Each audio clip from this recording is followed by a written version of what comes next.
சொக்கநாதன் பெற்றெடுத்த பிள்ளையாராம்.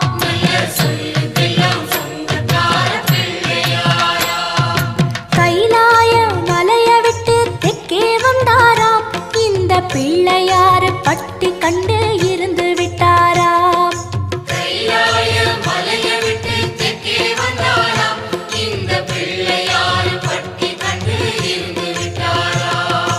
கணபதியார் வந்தாரம்மா, நம்ம உறவாக நின்னாரம்மா.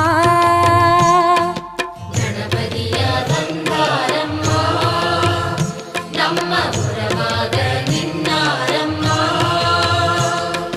சொக்க